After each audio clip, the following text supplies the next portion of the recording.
Right, it is the 30th of September 2013. Thank you so much for making time for Citizen at 1. My name is Willis Robora. Top story this hour: a section of members of parliament have lashed out at the United States for issuing a travel advisory to its citizens following the Westgate terror attack. The leaders say the travel advisory is ill-informed and does not help in the fight against terror globally. They, however, urged Kenyans to be vigilant and report any suspicious persons or activities to authorities.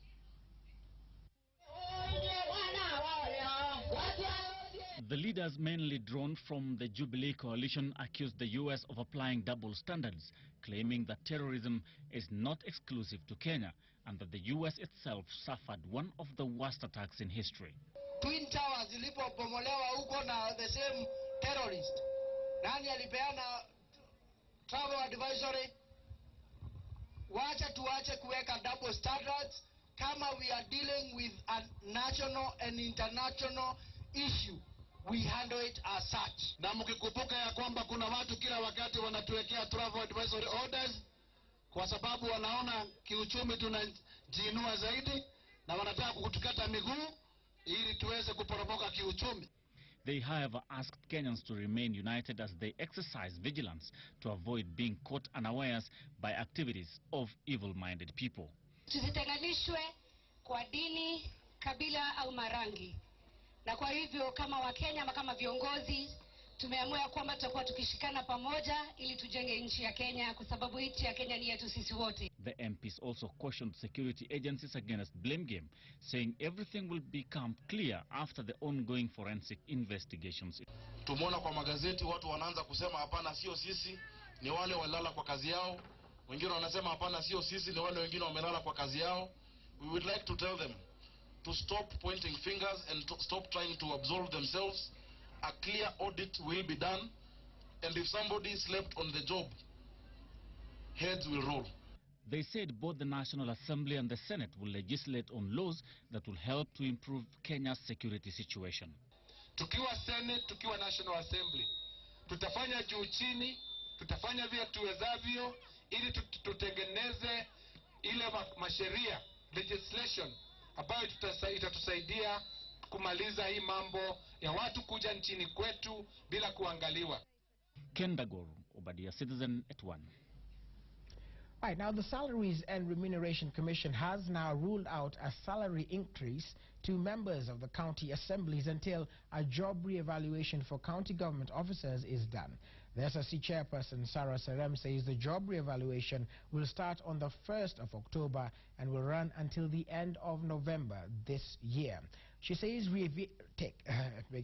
She says re-evaluation will determine whether they deserve a pay rise. Now, Serem was speaking this morning at the Commission's head offices, where she asked county governments to develop and implement strategic investment plans to increase their revenue to guarantee county workers better pay in future. Members of the county assemblies across the country are, however, on a go-slow, demanding a salary increase from the current 79,200 shillings to 257,500 shillings, while county assembly speakers are demanding 512,000 shillings from their current 225,000 shillings monthly pay. Let's take a look.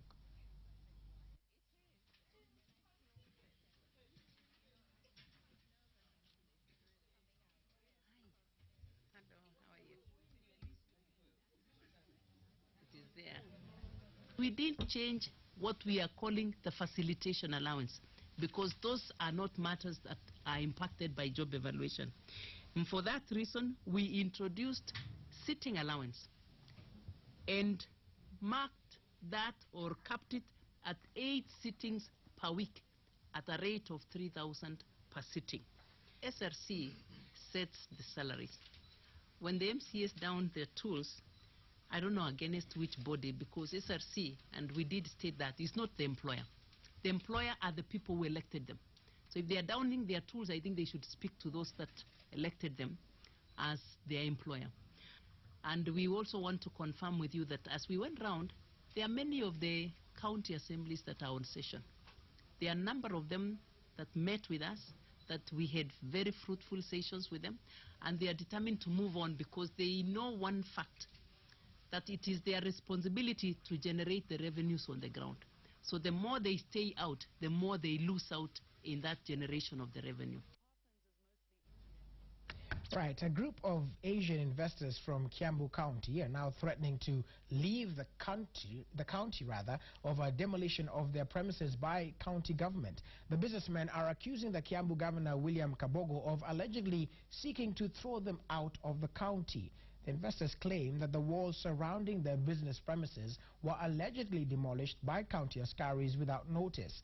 The businessmen say more than 10 structures have been demolished since the exercise started last week. They added that they have valid documentation and accused the governor of a witch hunt.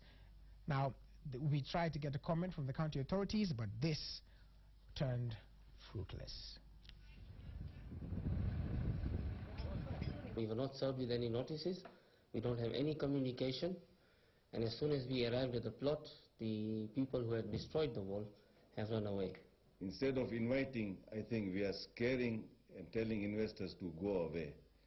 I, being born in Thika, born, bred, studied, everything in Thika, I think this is the first time that such an action has been taken.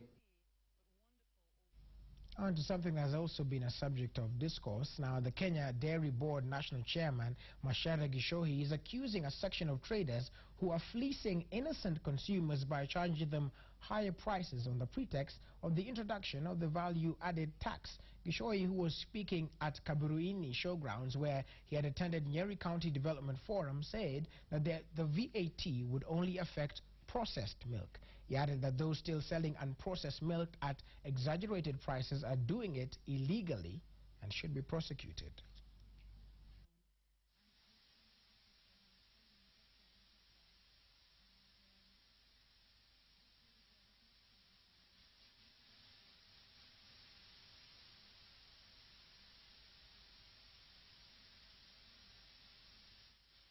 The document that came out of Clarify from Kenya Revenue Authority is very clear that unprocessed milk here only means that milk that has been pasteurized, also ultra heat treated milk, that is a UHT. So both of them have no VAT, and therefore, consequently, I think most of you must have seen that the prices of milk, half a liter packet pasteurized milk, must have fallen from about, now it was going up to 55, 60 shillings, and I think it has gone back to about 45 shillings the way it was before the VAT 2013.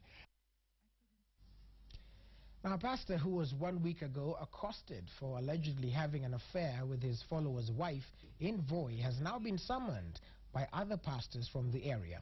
The pastors are seeking explanations over the incident, which they say has damaged the reputation of pastors. Speaking to journalists in Voi, Taita Taveta County, the pastors called for mutual respect and said that the public should not take the law into their hands, but instead allow the law to follow its course.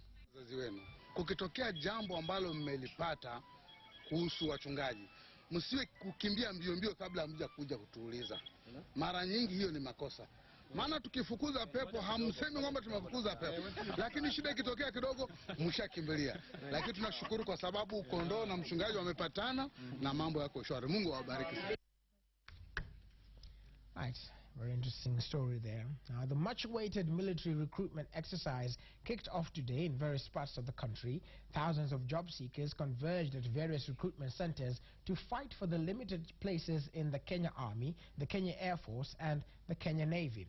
In Nyeri County, over 300 job seekers converged at Chaka Grounds in Kieni East Sub-County. Kenya Navy Senior Recruiting Officer Edward Kimosop said those seeking to join the force will be subjected to thorough scrutiny to ensure that the right people are employed.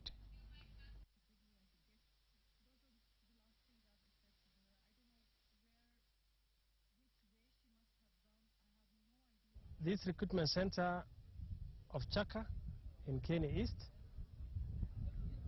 is the first in our exercise.